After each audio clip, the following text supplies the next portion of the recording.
লালাজি, লালাজি, আমি চিৎকার করে উঠলাম। তার জবাবে প্রথমে একটা বিকট হাসি সমস্ত বাড়িটার ভেতর দিয়ে যেন ঝোড়ো হাওয়ার মতো বয়ে গেল।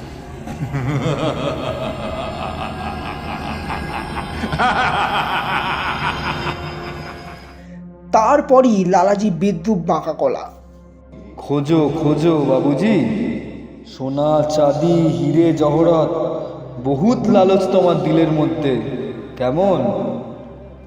খোঁজো খোঁজো খোঁজো, তাহলে জানবে। আর কিছু না পারো, কিন্তু সেই লুকোনো কামরা হিরে জহরতের উপর তোমার হাড্ডিগুলো সাজানো থাকবে।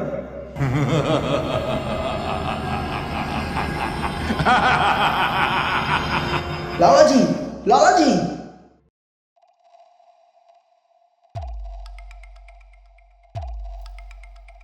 কুইটজেল ফিল্মসে আপনাদের সকলকে স্বাগত। দেশ বিদেশের নানান লেখকদের রোমাঞ্চকর কিছু কাহিনী দিয়ে সাজানো আমাদের এই বিশেষ নিবেদন রাইটার্স চয়েস। আজ শুনবেন প্রেমেন্দ্র মিত্র রচিত ভূত শিকারী মেজকর্তার কাহিনী ভূতেরা বড় মিথ্যু। প্রেমেন্দ্র মিত্রর জন্ম 4 সেপ্টেম্বর 1904 সালের বেনারসে। ঘনাদার সৃষ্টিকর্তা প্রেমেন্দ্র মিত্র শুধুমাত্র একজন সাহিত্যিকই ছিলেন না, তিনি ছিলেন একজন চলচ্চিত্রকার। আজকের গল্প পাঠে সুরিত ব্যানার্জি, গল্পের সূত্রধর আমি সৌপ্তিক দে। শুরু হচ্ছে ভূত শিকারী মেজকর্তার কাহিনী ভূতেরা বড় মিথ্যুক।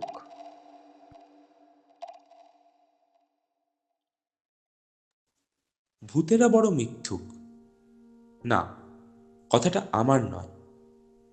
এই শহরের সবচেয়ে লম্বা পাড়ির বাসে দমদম এয়ারপোর্টের দিকে যাওয়ার মুখে বেশ খালি হয়ে আসা বাসের একটি বেঞ্চিতে পড়ে থাকা বেওয়ারিশ একটি পুটলিতে ছেঁড়া খোড়া একটা খেরো খাতা পেয়ে মালিকের নাম ঠিকানা তাতে খুঁজে পেলে ফিরিয়ে দেবার আশ্বাস দিয়ে সেটা নিয়ে এসেছিলাম।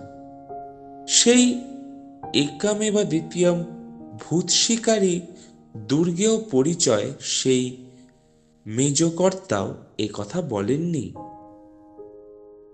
এ মন্তব্যটি হল মুন্সি মুলুকচাঁদের। মেজকর্তার খেরো খাতা ঘাঁটতে ঘাঁটতে যার খোঁজ পেয়েছি।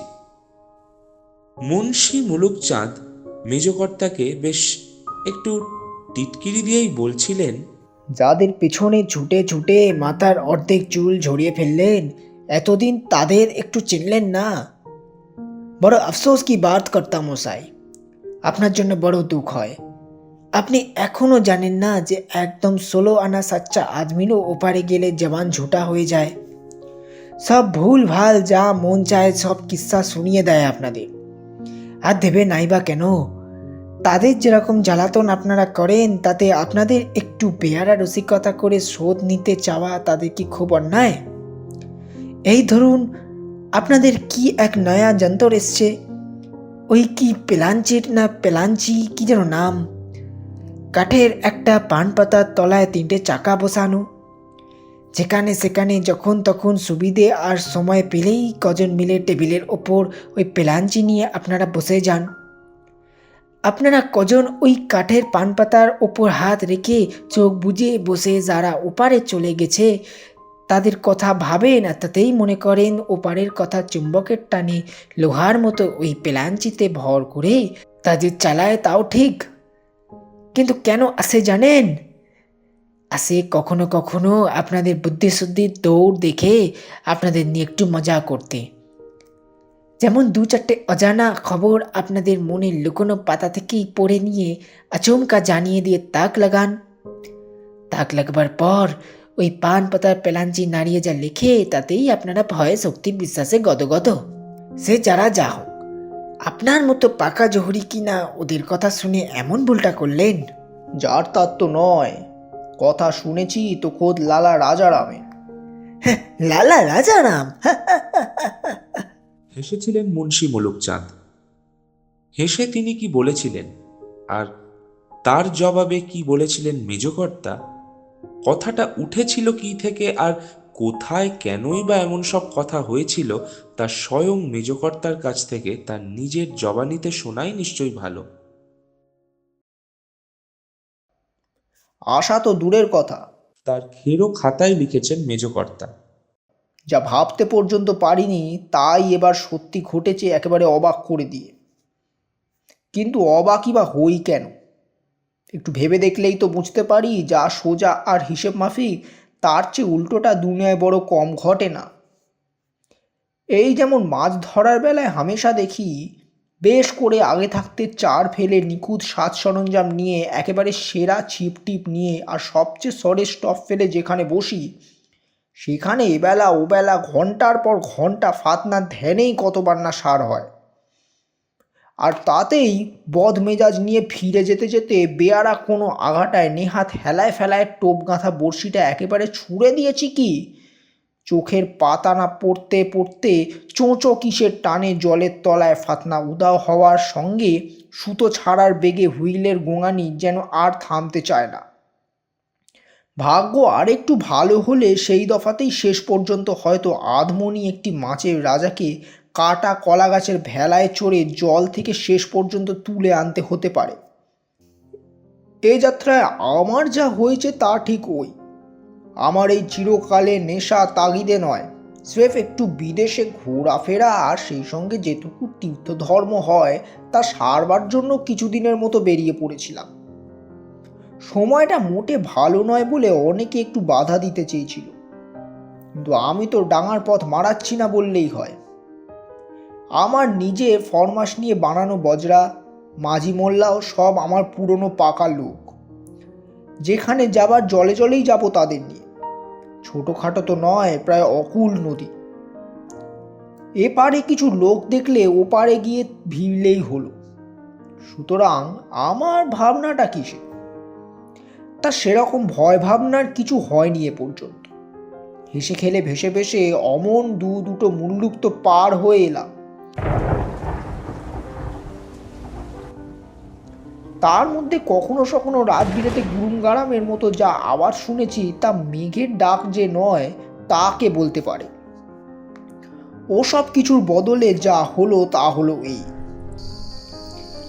রাত তখন প্রায় প্রথম প্রহর পার হয়েছে। মেঘে ঢাকা আকাশ যেমন অন্ধকার, তেমনই অন্ধকার নদীর জল। স্রোত আর হাওয়ার সুবিধে নিতে যে পার ঘেঁষে বজরা যাচ্ছে, সেখানকার সব কিছু যেন গাঢ় কালির পোঁছ লাগানো। এরই মধ্যে হঠাৎ চমকে উঠে বড় মাঝিকে ব্যস্ত হয়ে ডাকলাম, দেওলাল, দেওলাল, দেখতে পেয়েছো? শুনতে পেয়েছো কিছু? দেওলাল তখন আমার পাশেই এসে দাঁড়িয়েছে। একটু যেন দ্বিধা করে বললে, हाँ सरकार। তাহলে চুপ করে দাঁড়িয়ে আছো কেন? একটু ধমকে সুরে বললাম। বজরা রোখো, লাগাও ওই ঘাটে। किंतु सरकार, দেওলাল আমার ধমক খেয়েও সামান্য একটু আপত্তি করে। দিনকাল বহুত খারাপ, একেবারে অজানা ঘাটে এমন করে বজরা ভিড়ানো কি? তাকে কথা শেষ করতে না দিয়েই আবার ধমকে উঠলাম। দিনকাল খারাপ তো কি, অজানা ঘাটে ওই একটা মানুষ আমাদের বজরা সমেত এতগুলো মানুষকে খেয়ে ফেলবে। মানুষটা আমার নাম ধরে ডাকছে, শুনতে পেয়েছো? এমন অসম্ভব জায়গায় ওই নাম ধরে ডাকাটা যতই তাজ্জব করুক, তা শোনার পর বজরা না থামিয়ে চলে যাওয়া আমার পক্ষে সম্ভব ছিল না। যেখানে মানুষটাকে দেখেছি, বজরা এতক্ষণে স্রোতের টানে তা ছাড়িয়ে অনেকটা পথ এগিয়ে এসছে। সেখান থেকে বজরা ঘুরিয়ে যথাস্থানে লাগাবার হুকুম দিয়ে দেওলাল আমার কাছে ফিরে আসবার পর বললাম, যাও, আমার কামরা থেকে বরং বন্দুকটা নিয়ে এসো। দেওলাল বন্দুক আনতে গেল না। অবশ্য আনলে বজরা ঘাটে লাগাবার পর রীতিমতো লজ্জায় পড়তাম, কারণ এমন একটা অসম্ভব জায়গা থেকে এমন অবিশ্বাস্যভাবে যে আমায় ডেকেছে, সে আর কেউ নয়, লালা রাজারাম। তার সঙ্গে এই পথে দেখা হওয়ার ব্যবস্থা খত লিখে আগে থেকেই আমাদের ঠিক করা আছে। তা থাকলেও লালা রাজারামের এমন জায়গায় এ সময় এসে দাঁড়িয়ে আমার বজরা থামাবার জন্য ডাক দেওয়াটা অবশ্য একেবারে অদ্ভুত কল্পনিত ব্যাপার। বজরা পাড়ে লাগাবার পর তা থেকে বেশ কষ্ট করেই সেই আঘাটায় নেমে এই প্রশ্নই রাজারামকে করলাম। বললাম, এখানে এমন করে দাঁড়িয়ে কেন লালাজি? তোমার তো আমার সঙ্গে কাল সকালে দিলদারনগর ছাড়িয়ে সেই জামানিয়ার ঘাটে দেখা করার কথা। সেখানে কাল সকালে থাকতে পারবো না বলেই তোমায় যাওয়ার পথে ধরবার জন্যই এখানে দাঁড়িয়ে আছি, জানালো লালাজি। তার এই জবাবে বিস্ময়টা বাড়ল বই কমল না।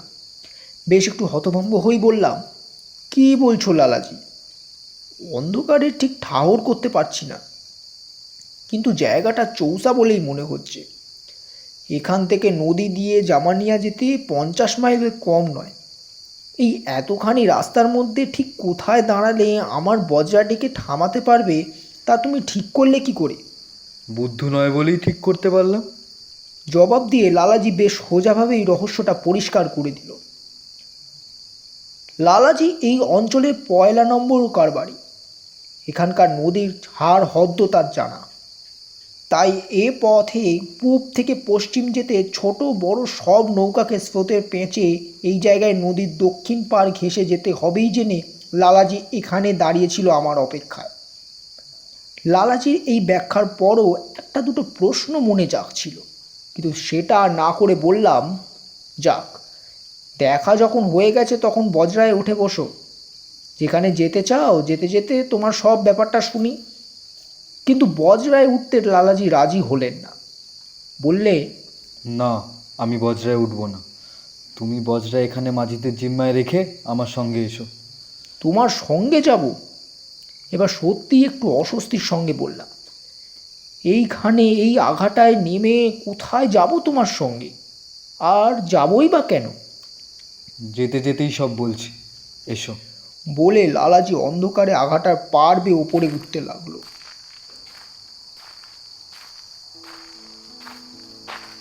লালাজির আবদারটা অত্যন্ত বেয়ারা হলেও অগ্রাহ্য করতে পারলাম না। লালা রাজারামে এদিকে এই সমস্ত তল্লাটের মস্ত বড় নামিল। শুধু সে অগাধ ধনী সেটি নয়, সে মস্ত বড় দাতা। সারা দেশময় সব বড় বড় শহর আর তীর্থস্থানে কত ধর্মশালা যে বানিয়েছে তার ঠিক নেই। বাংলাদেশে ভাগীরথীর ধারে সব তীর্থস্থানে এমনই কিছু ধর্মশালার ব্যবস্থা করার সময় তার সঙ্গে আমার আলাপটা দোস্তিতে দাঁড়িয়ে যায়। এরকম একটা সাচ্চা মানুষ আমি খুব কম দেখেছি বলেই সাক্ষাৎ দেখাশোনা না হলেও চিঠিপত্রে সে দোস্তিটা আমি ফিকে হয়ে যেতে দিইনি। যতই বেয়ারা আজগুবি মনে হোক, এ রাত্রে তার ফরমাস শুনে তার সঙ্গে তাই না গিয়ে পারলাম না। সঙ্গে যেতে যেতে তার কাছে যা শুনলাম তা খুব দুঃখের হলেও একেবারে অভাবিত কিছু নয়। এ অঞ্চলে এখন দারুণ গণ্ডগোল। কুনমারা সিং আর কাছে জগদীশপুরে কোম্পানির গোড়া পল্টনের কাছে হেরে গেছে। তার সঙ্গে যোগ ছিল বলে কোম্পানির ফৌজ রাজারামের জামিয়ানার কুঠির ওপর চড়াও হয়ে সব লুটপাট করে নিয়ে গেছে। সেখানে আর থাকবার উপায় নেই বলে লালা রাজারাম আমার জন্য এখানে দাঁড়িয়ে আছে। কিন্তু কি দরকার ছিল অত বড় বিপদের পর তোমার এত কষ্ট করে আমার জন্য সেখানে এসে দাঁড়াবার? আমি সত্যি আশ্চর্য হয়ে বললাম, আমার তো কোনো সত্যিকারের দরকার নেই। এই পথে যাচ্ছিলাম বলে তোমার সঙ্গে দেখা করতে চেয়েছিলাম। বাহ! লালাজি আমার কথায় যেন দুঃখ পেয়ে বললে, আমি কথা দিয়েছিলাম না যে তোমার সঙ্গে দেখা করব? আমার কথার কোনো দাম নেই? লালাজির নরম জায়গাটায় ঘা লাগবার ভয় কথাটা ওখানে চাপা দিয়ে এতক্ষণে সত্যিকার যা নিয়ে উৎকণ্ঠা সেই প্রশ্নটাই করলাম। আচ্ছা, আমরা যাচ্ছি কোথায়? শুধু আঘাটা দিয়ে উঠে নয়, অন্ধকারে আগার বাঁধার বোর্ড জঙ্গল আর ছড়ানো ইট পাথরের পোড়ো জমির ভেতর দিয়ে হোঁচট খেতে খেতে যেভাবে এতক্ষণ এসেছি তাতেই প্রশ্নটা আগে করারই কথা। রাজারামের কথায় বাধা দিতে চাইনি বলেই এতক্ষণ চুপ করেছিলাম। প্রশ্নটা শুনে লালাজি মনে হলো যেন একটু ঠাট্টার সুরে আমার কথাটাই আবার আউড়ে বললে, কোথায় যাচ্ছি এখনই দেখতে পাবে।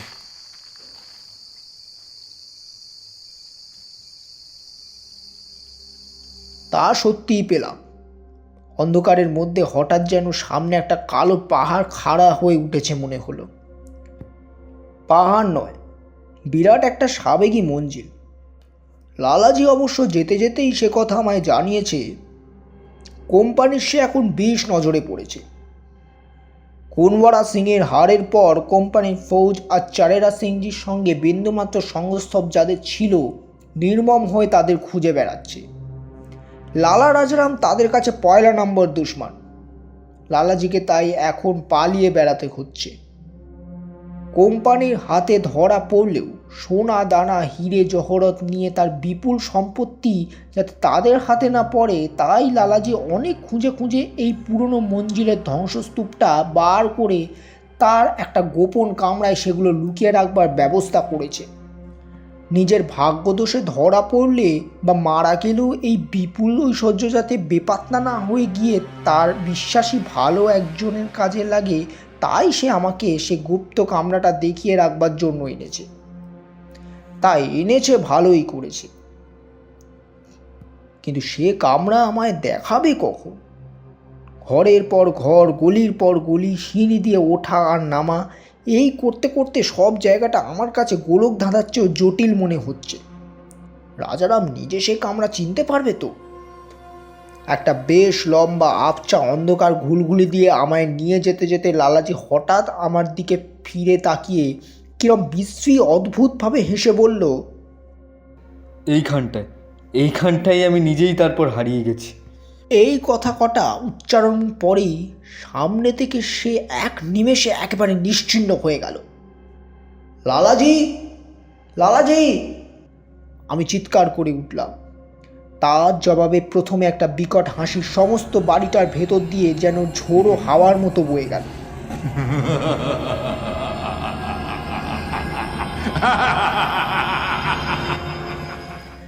তারপরই লালাজি বিদ্রুপ বাঁকা গলা, খোঁজো খোঁজো বাবুজি, সোনা চাঁদি হিরে জহরত, বহুত লালচ তোমার দিলের মধ্যে, কেমন? খোঁজো খোঁজো খোঁজো, তাহলে জানবে। আর কিছু না পারো, কিন্তু সেই লুকোনো কামরা হিরে জহরতের উপর তোমার হাড্ডিগুলো সাজানো থাকবে।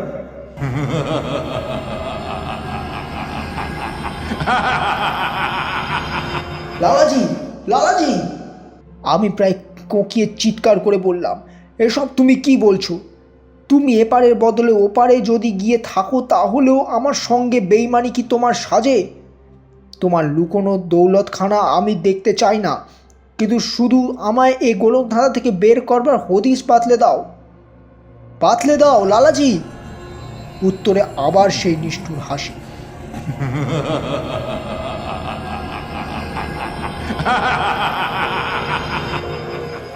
পাগলের মতো এ ঘর থেকে ও ঘর, এ গলি থেকে অন্য গলি, তারপর ছুটে বেড়াতে লাগলাম। দেওয়ালে চৌকাটে ঠোকা লেগে লেগে হাত পা মাথা ক্ষতিগ্রস্ত হয়ে গেল, তবু বার হবার রাস্তা পেলাম না। সত্যি শেষ পর্যন্ত তা পাবো নাকি? এই অজানা ধ্বংসস্তূপের মধ্যে আমার কঙ্কাল চিরকালের মতো লুপ্ত হয়ে থাকবে নাকি? অস্থির উৎকণ্ঠায় আরেকবার ছুটে বার হবার চেষ্টা করতেই আলোটা দেখতে পেলাম। আলো, তার মানে তো নিশ্চয়ই মুক্তির উপায়। সেই আলোর রেখার দিকে পড়ি কি মরি হয়ে ছুটলাম। আলো পাছে আলেয়া হয়ে যায় এই ভয়, তা হলো না। একটা বাঁক ঘুরতেই আলোটা দেখতে পেলাম। বেশ লম্বা চওড়া একটা ঘর। ঘরের মধ্যে এক কোণের দিকে দড়িতে বোনা দুটো ছোট চৌকি, তার একটিতে বসে এক প্রৌঢ় সরু লম্বা একটা খাতার পাতা উল্টাচ্ছে। তার দড়িতে বোনা চৌকির পাশেই বেশ উঁচু মাটির পিলসুজের ওপর একটা প্রায় গোলাকার প্রদীপের মতো মোটা মোটা কটা সলতে রেডি তেলের জেরেই বোধহয় জ্বলছে। ঘরটার ভেতরে ঢুকে সেখানকার সরঞ্জাম আর অচেনা প্রৌঢ়টিকে দেখে একটা থমকে দাঁড়িয়ে পড়লাম। প্রৌঢ় কিন্তু বিন্দুমাত্র না চমকে চশমাটা নাকের ওপর থেকে নামাবার সঙ্গে সঙ্গে হাতের লম্বা খাতাটা মুড়ে আমাকে রীতিমতো অবাক করে দিয়ে বললেন, আসুন আসুন বাবুজি, আপনার জন্যই অপেক্ষা করে আছি। আমার নাম হলো মুন্সি মুলুক চাঁদ। আপনার নাম মুন্সি মুলুক চাঁদ? আর আপনি এই গোলক দাদা মঞ্জিলে আমার জন্য অপেক্ষা করছিলেন। কথাগুলো আমার গলা দিয়ে বার হয়নি, আমার চোখ মুখ চেহারাতেই প্রকাশ পেল।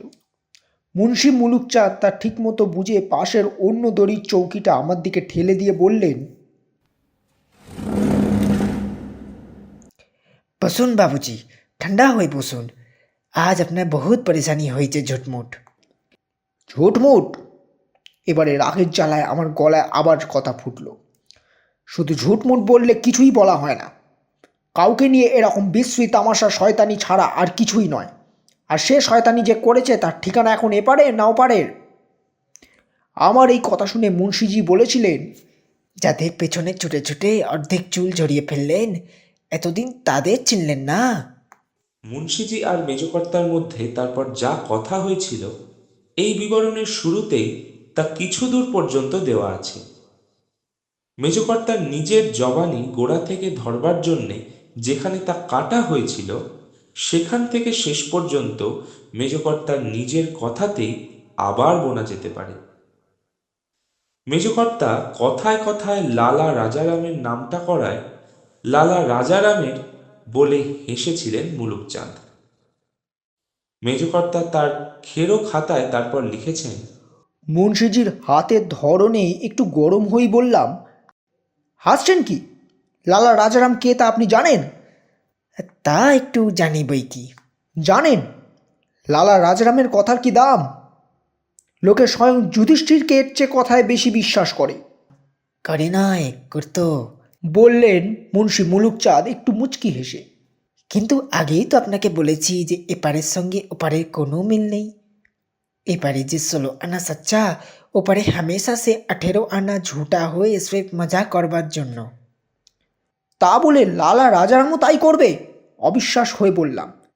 এই দুদিন আগে দেশের জন্য যিনি জান দিয়েছেন তার এমন প্রবৃত্তি। যদি বলি ওই জান দেওয়াটাও ছোটা বাহাদুরি। আগের মতোই মুখ টিপে হেসে বললেন মুন্সি মুলুকচাঁদ, লালাজি কুনওয়ারা সিংকে ছেড়ে কোম্পানির শরণ নিয়েছিলেন। তার জান নিয়েছে কোম্পানির ফৌজ নয়, তার আগের দলেরই লোক বিশ্বাসঘাতকতার জন্য। কখনো না, হতে পারে না। আমি প্রায় মারমুখো হয়ে বললাম, কি জানেন আপনি লালা রাজারামের বিষয়ে? কে আপনি?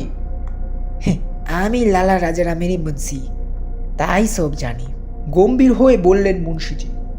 মাথাটা প্রথমে গুলিয়ে গেলেও এতক্ষণ নিজেকে অনেকখানি সামলে নিয়েছি। তবু মুন্সিজির মুখের দিকে না চেয়ে নিচের মেঝেতে প্রদীপের আলোর ছায়াগুলোর দিকে তাকিয়ে ধীরে ধীরে বললাম, আপনি লালা রাজারামের মুন্সি ছিলেন, তাই সব জানেন কেমন মুন্সিজি? আপনি লালাজিকে নিজের দলের সঙ্গে বেইমানি করবার জন্য তাদের হাতে মরতে দেখেছেন। তারপর ওপারে গেলে সাচ্চারাও সব ঝুটা হয়ে যায় জেনে এখানে আমার মতো নিরীহ মানুষ যাতে লালাজির হাতে বেশি নাকাল না হয় তাই দেখবার জন্য এখানে পাহারাদার হয়ে বসে আছেন। তাই তো আসল ব্যাপার, তাই না মুন্সিজি? মুন্সিজি এবার খুশি হয়ে কি বলতে যাচ্ছিলেন তাকে বাধা দিয়ে বলে গেলাম, আপনাকে কিছু আর বলতে হবে না মুন্সিজি। আপনি যা করেছেন তা অতি মহৎ কাজ। কিন্তু এপারের কারোর পক্ষে ওপারের কারোর ওপর পাহারাদারি করায় বেশ কিছু একটু ঝামেলা আছে, তা নেই কি? তা আছে, তবে মানে। মুন্সিজি স্বীকার না করে পারলেন না। মুন্সিজিকে আবার থামিয়ে বললাম, তবে আপনার নিঃস্বার্থ গরজটা বড় বেশি। লালা রাজারামের লুকোনো দৌলতখানা যাতে যার তার হাতে না পড়ে তার জন্য সব কিছু সহ্য করতে আপনি প্রস্তুত, তাই তো? ঠিক ঠিক ধরেছেন, উৎফুল্ল হয়ে বললেন মুন্সিজি। কিন্তু তার সঙ্গে আরও যা যা ধরেছি সেটা তাহলে শুনুন। এবারে সোজা মুন্সিজির মুখের ওপর চোখ রেখে বললাম, আপনি নিজে আর এপারের কেউ নন, আমি ঠিক বুঝতে পারছি। আপনি শুধু লালা রাজারামের মুন্সি ছিলেন না, কোম্পানির চরও ছিলেন। আপনার কাছে গোপন খবর পেয়ে কোম্পানি রাজারামজিকে কুনওয়ারা সিংয়ের দলের বলে জেনে তার আস্তানায় চড়াও হয়ে তাকে হত্যা করে। কিন্তু তার আগে নিজের ধনদৌলত লুকোবার ব্যবস্থা করে আপনাকে বিশ্বাসঘাতকতার শাস্তি দিতে লালাজি ভোলেননি। ওপারে যাবার পর আপনার সবচেয়ে বড় দুঃখ এই যে ওপারে গেলেই সব জানতা হওয়া যায় না, তাই রাজারামজির লুকোনো ধন দৌলতের হদিশ আপনি পাচ্ছেন না। তা পাওয়ার জন্য এখানে এসে এমন পাহারা দিয়ে বসে আছেন। কিন্তু আপনি ডালে ডালে বলেই রাজারামজিকে পাতায় পাতায় যেতে হয়েছে। এতক্ষণে বুঝছি আপনাকে হদিশ না দেবার জন্য আমার মতো দোস্তের সঙ্গেও বাধ্য হয়ে তা কেমন বিশ্রী চালাকি করতে হয়েছে। তবে যা তিনি করেছেন তা একেবারে ঝুটমুট নয়। ওই বেয়ারা রসিকতার ভেতরেই আমায় আসল ব্যাপারটা বুঝিয়ে তিনি আমাকে দিয়ে তার লুকোনো দৌলত উপযুক্ত হাতে পৌঁছে দেওয়ার ব্যবস্থা করতে চেয়েছেন। আমি সেই চেষ্টাই করব। দেশের জন্য যিনি প্রাণ দিয়েছেন তার দৌলত দেশের কাজেই যাবে। সুতরাং বুঝতেই পাচ্ছেন, ওপারে মিথ্যে ছায়াবাজি দিয়ে লালা রাজারামের লুকোনো দৌলতখানা আপনার বংশের কারোর হাতে তুলে দেওয়ার আশা আমার নেই। মুন্সি মুলুকচাঁদের ফ্যাকাশে মুখটা তখন প্রায় ঝাপসা হয়ে এসছে। সেদিকে চেয়ে বললাম, আপনি যে এপারের নন সেটা প্রথমে কি করে বুঝলাম তাই ভাবছেন নিশ্চয়ই। একটা কথা তাহলে আপনাকে বলে যাই, ওপারের হয়ে এপারের সাজতে হলে কায়ার চেয়ে ছায়াটার দিকে বেশি নজর রাখতে হয়। আপনি এমনিতে আজকের আসরটা ভালোই সাজিয়েছিলেন, কিন্তু ধরিয়ে দিয়েছে আপনার ছায়াটা। প্রদীপের আলোয় আপনার ছায়াটা ঠিকমতো পড়ছে না দেখেই আসল ফাঁকিটা ধরে ফেলে আর সব ব্যাপারটা আমি বুঝে যাই। ঠিক যে বুঝেছি তা তো আপনার ফ্যাকাশে হয়ে মিলে যাওয়া থেকেই বুঝতে পারছি। আচ্ছা, নমস্কারটা তাহলে নিয়ে যান। মেজকর্তার লেখা এখানেই শেষ। যা তিনি লিখে গেছেন তা সত্য মিথ্যা যাই হোক, তার নিজের হদিশ এবারে একটু দিয়ে ফেলেননি কি? কুনওয়ারা সিং এর তিনি নাম করেছেন। কুনওয়ারা সিং তো সিপাহী বিদ্রোহের সময় বিহারের আরা জেলার কাছে তার জগদীশপুরের রাজ্য থেকে কোম্পানির বিরুদ্ধে লড়াইয়ে নেমেছিলেন। মেজকর্তা কি তাহলে সেই সিপাহী বিদ্রোহের সময়কার মানুষ? তার খেরো খাতা আরেকটু ভালো করে ঘেঁটে দেখতে হবে।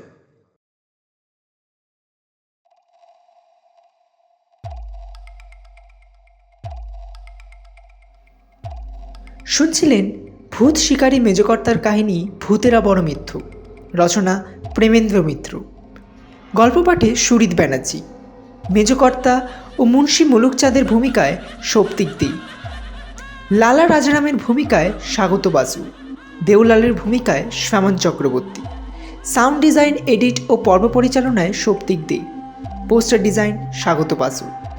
আমরা আরও একটি রোমাঞ্চকর গল্প নিয়ে ফিরে আসব খুব শীঘ্রই। অসংখ্য ধন্যবাদ আমাদের সাথে থাকার জন্য।